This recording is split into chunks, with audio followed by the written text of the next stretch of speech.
Smile, Esther. You're on video. No.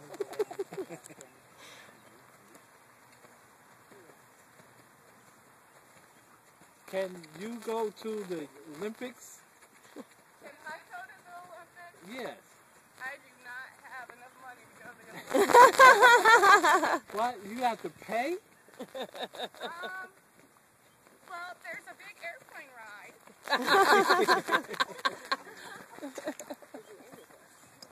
Yes.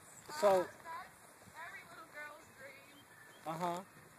And I'm lucky enough that my profession, good, boy, my profession allows me to play with some pretty talented animals. Uh-huh. And this one is my personal horse. I hear that. But to train to that caliber is... You need have to sponsors. have Lots of sponsors. Okay. You're talking millions to get to that point. Me? Millions.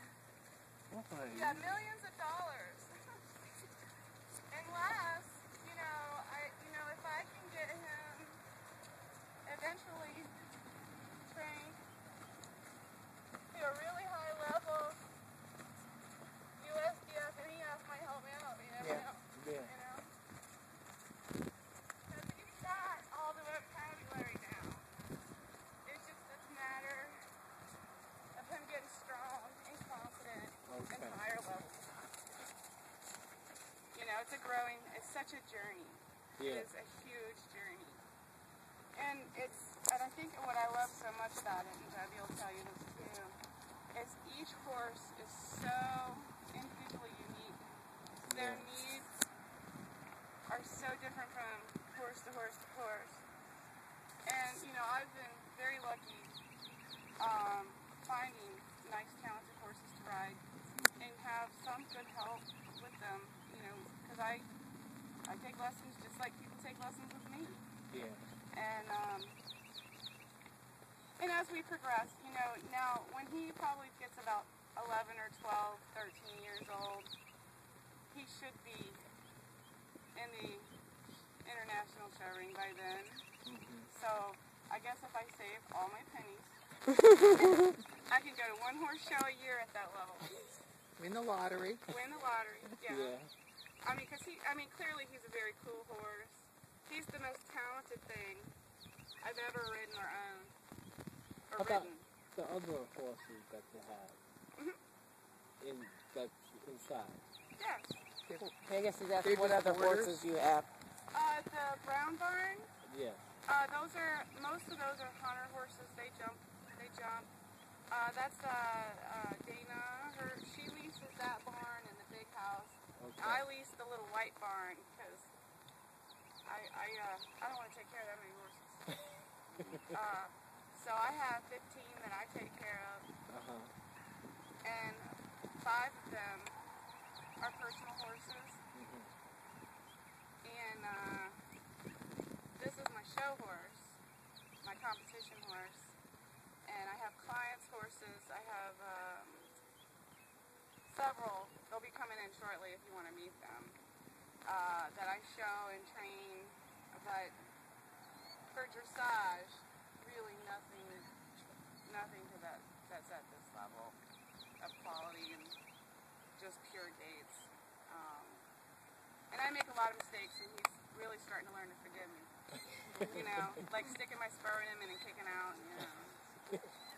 See, beggar. And I have little 3-year-olds that I bred myself that I've broke to ride just this spring. And he's walking and trotting, and he did his first canter last week. So there's always something in the process. Yeah. You always have to have them coming along. Okay. No? I know. They're watching me eat. He says, Spit it out. He knows I got a whole bag of apples in the barn, and he'd much rather have apples. Oh, well, I can't blame you there, dude. For sugar cubes. They have Sugar to. cubes. So he'd much rather have sugar cubes. Well, thank you. Do you have any questions? I was just wondering why his feet were wrapped up the way they were with the shoes only in the front. He's got shoes all the way around, and he has very thin soles. The layer of hoof between the ground and the meat of his foot is very thin. So what my farrier does is we put something in there called Equipack, and it looks just like the blue Dr. Scholl's stuff. So, and when we do, you know, like a lot of the lateral work where, you know, he's crossing his legs over like this a lot, if he makes a bad step or slips or something and hits himself with those shoes, his feet are so big, I don't want him to cut himself open, so I kind of protect his Added legs. protection. Yeah. And the bell boots are so, and he's such a big moving horse that the bell boots keep him from pulling those front shoes off. Knock on wood, he's not a big shoe puller, but I'd rather be safe than sorry. That's where the back foot comes up and grabs that front shoe because he gets so far underneath him. So the boots are there so that he can't get that back foot up there. Oh, I see. It comes kind of close. Yeah, it does. I mean, he's oh, I'm sorry. He's such a big mover from behind. If you look at his hind legs, they're clearly much longer than his front legs. And when he's really doing that big extended trot, if you have video of it and you look at it, his hind foot is so far underneath his front foot as it comes off the ground, he can grab a shoe with a little bit of unlevel surface. Doesn't take much. Doesn't take much, no. But he's good about leaving his shoes on, so it's more of a safe than sorry kind of thing. It's like knowing you're going to go running and you go ahead and put a knee brace on or something, just in case. How did you find him? Well, the trainer that had him before me, I was showing that horse I was telling you about earlier, Mika, the one that Debbie used to ride, showing that horse and campaigning that horse, and I caught a couple glimpses of this horse, and he was only 4 when I saw him at the shows. And there was just something about him. I just started keeping track of him. You know, I followed the trainer and the owner, you know, through the computer and the internet, watching their scores, knowing where they'd be, and kind of planned a couple of my horse shows so I could go see this horse. Because I really, really liked him. I knew he was for sale, but at the time, the price range was... What is the price range? Well, at the time, he was advertised for $45,000. Well, okay. And, you know, that was very, you know, I'm a sheriff's deputy, you know, and that was very clearly out of my price range.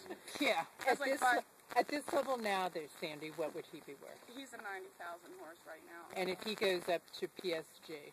If he goes to P. St. George, he's easily 125, 130. Okay. But it's taken me a lot of years to get this, because he was bucking his trainer off. He was, a lot of the indoors have boards on the sides, and he was smearing people, his riders on the board. In fact, I've almost ended up in a couple judges' laps. He had a lot of growing pains to go through. I mean, he has a really kind of a middle... Sounds like a few nights at the bar. Yeah. Flaming mug. Exactly. And it's taken him a long time to grow out of that. I mean, he picked up his last owner after he dumped the trainer a couple times. A big Swedish guy that supposedly really knew how to ride. And picked her up by her ankle in the stall and flung her out of the stall. He was so mad. Oh my goodness. And a lot of it was he misunderstood. He really honest, I think, in his head felt like he was being treated unfairly. Sounds like some of those moves were perceived as a threat to him. Yes, exactly. Well, and every time he did something wrong, he got the holy crap beat out of him. Because he's such a big horse, you can't muscle him. Yeah. I weigh 130 pounds. There's no way I'm going to fight this horse with muscle. I have to be smarter than him. Outsmart him, outfox him.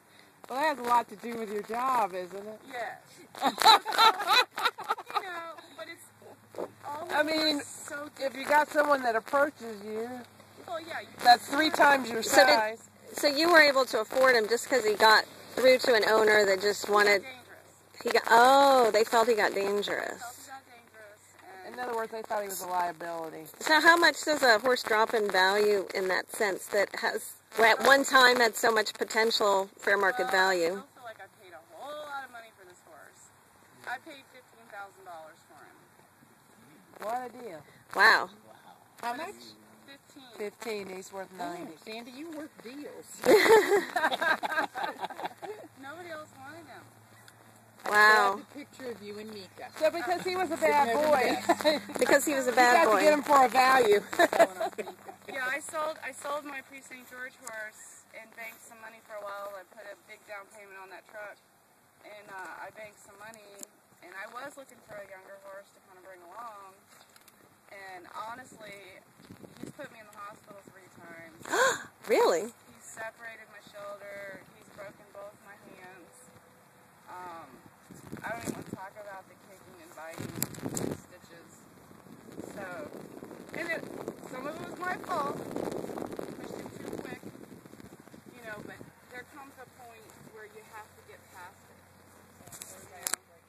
Yeah. And we've come a really long ways in the last year. I mean, really a long way. And he honestly trusts me now. Like, I can say that this is my horse now. He honestly trusts me, and I'm his person. And I put the kids on him, you know, just to give him something different to do. And he goes around and he packs him around like a school horse. Like, remember, like he used to, you know? And, I mean, he's really starting to mature. But, you know, he's like, took a long time. You know, this is the longest one I've kept, isn't it, Debbie? I envision you go all the way to the top. Well, this one clearly has. So this definitely will be the longest one you've ever had. Yeah, this one has the talent to do it, though. I mean, this one has the gaits, and he is very smart. You know, he learns the tricks, he knows them. And it's the smart ones that are the hardest ones. Yep, absolutely. And that and the ones that are closest to you. Yeah, like my 3-year-old, the little bay horse out here. I've raised him since he could breathe. I bred the mare and pulled her out. This is out of OB, Debbie. The first one that was born when the tornadoes came through 3 years ago. He's a Rubenstein Weltmeyer. And he's a Hanoverian. And he hasn't known anybody in his whole life but me. And he's like a big dog. He'd go in the house with me if I let him. He's so simple and so happy. It's so night and day compared to something, the drama that comes with this one. Yeah, throw in a couple horsey fingers to get the point across. Exactly. Exactly, right, Forrest? Well, thank you so much. Thank you. Absolutely gorgeous. I'm very glad you When the music came on, I like your music selection. Thank you And very we wish much. you the best of luck. Not that you need luck. Go all the way to the top. Yay.